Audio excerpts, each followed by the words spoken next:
Hi everyone, it's Eva, and on today's episode of Dynasties Explained, let's talk about the first dynasty of Imperial China, the Qin Dynasty. Lasting only 15 years between 221 to 206 BC, the Qin Dynasty was the first dynasty of Imperial China, preceded by the Zhou Dynasty and succeeded by the Han Dynasty. While it was the shortest dynasty, it had a great impact on Chinese history. The Qin Dynasty marked an end to the Warring States period, in which 7 states, Qin, Qi, Chu, Yan, Han, Zhao, Wei, vied for power and influence. If you're interested in the Warring period, leave a comment and I'll cover it in a subsequent video. We have a lot to cover today, so let's just get started. The Qin Dynasty was founded by Yin Zheng, who was only 38 when he came into power. Upon ascending the throne, he gave himself the title of Qin Shi Huang, which, if translated directly, meant the first emperor of Qin. He was known to have been a cruel and oppressive emperor, ruling with an iron fist and inspired fear amongst his citizens. Most notably, he subscribed to the practice of legalism, which can be summarized in 3 Chinese characters, Fa, Shu, Shi. Fa referred to a comprehensive system of law, Shu referred to a range of administrative techniques to manage citizens, while Shi referred to power and influence. Believers of the legalist system asserted that humans were evil by nature, and only with the combination of Fa, Shu, and Shi can an emperor rule his kingdom successfully. The power of aristocracy was reduced in the Qin Dynasty, and the worth of an individual was dependent on his or her contribution to the state. If one contributed to the state, he would be highly rewarded, while those who had no positive impact were punished. I'm sure you have heard of the Great Wall of China. Well, that was the master plan of Qin Shi Huang, built by slaves, soldiers, and convicts. Qin Shi Huang believed that it was easier ruling citizens who were of the same political opinion, and discouraged free thinking, which led to the alleged burning of texts in 213 BC and the burning of 460 Confucian scholars in 212 BC. While that made Qin Dynasty a terrible period to live in, let's not forget that there were also some major accomplishments.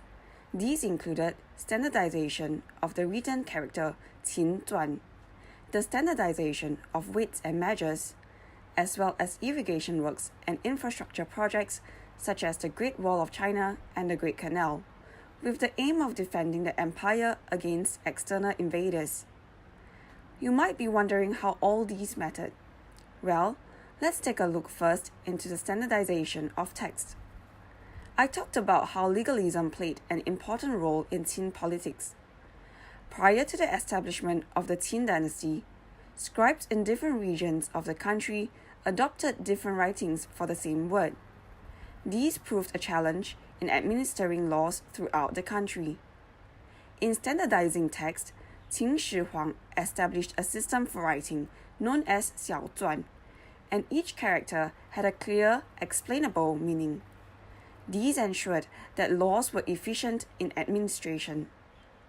The same concept applied for standardization of weights and measures. Citizens were taxed based on grains, and having a standardized system of measurements ensured fairness to all. These all played into the politics of having a comprehensive system of law that was administratable.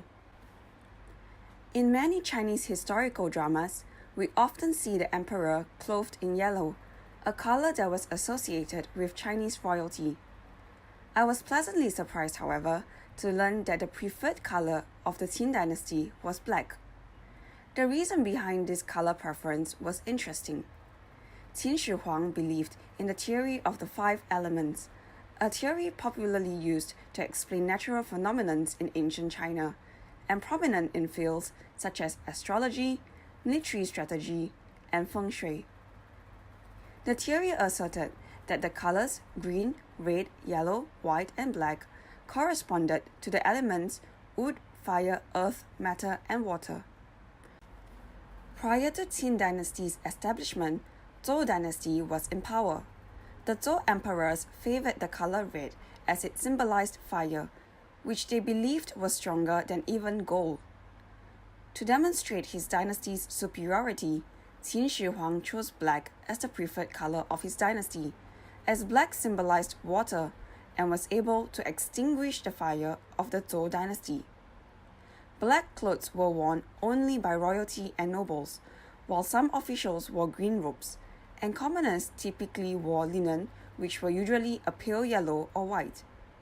Social status was largely demonstrated through the use of accessories, as the material of the accessories indicated a person's nobility.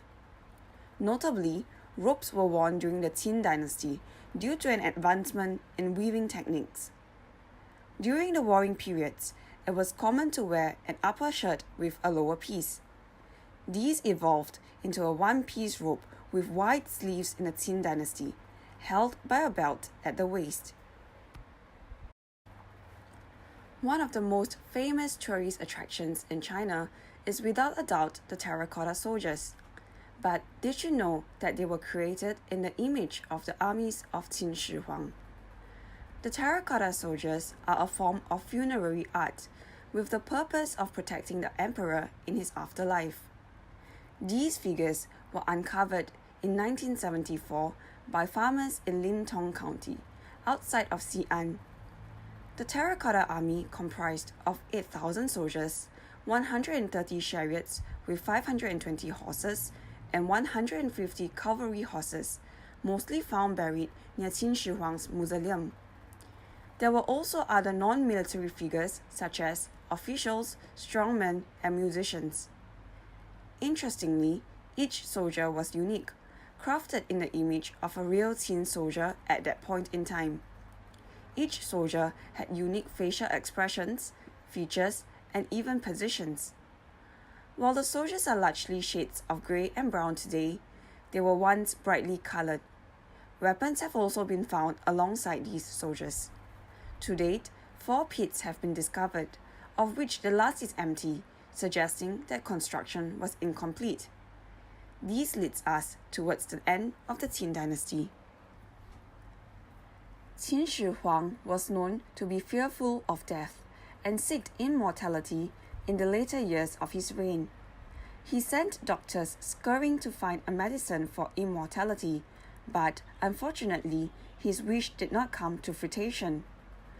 During a tour of eastern China, the emperor fell gravely ill after he arrived in Shandong, passing away on 10 September 210 BC. The cause of his death is unknown till date, but it is suspected that he died of mercury poisoning by ingesting mercury pills made by his physicians as an elixir for immortality. After his death, his Prime Minister Li Si became worried that news of his death would cause an uprising. As the journey back to the capital would take 2 months, he hid the news of the emperor's death from most, including the entourage on the trip. Then, he arranged to send the emperor's body back to the capital, masking it with the smell of rotten fishes. Li Si went to the extent of even sending food to the corpse, changing his clothes, and even pretending to be messengers for conversations the emperor ought to have. Upon returning to the capital, the news was announced.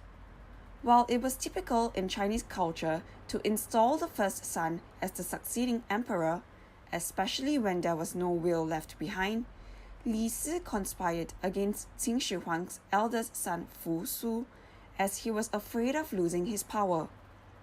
He managed to murder Fu Su and installed the second son, Hu Hai, as emperor instead. However, Hu Hai did not have the might and power his father did, and soon the citizens revolted against the oppressive rules. After a period of civil unrest, the Qin Dynasty ended. That's all for Dynasties Explained for today. In the next episode, I'll be talking about the Han Dynasty, which succeeded the Qin. What are your thoughts on the Qin Dynasty? Do you have any other topics that you'd like me to cover? Leave a comment and subscribe for more. Thanks for watching.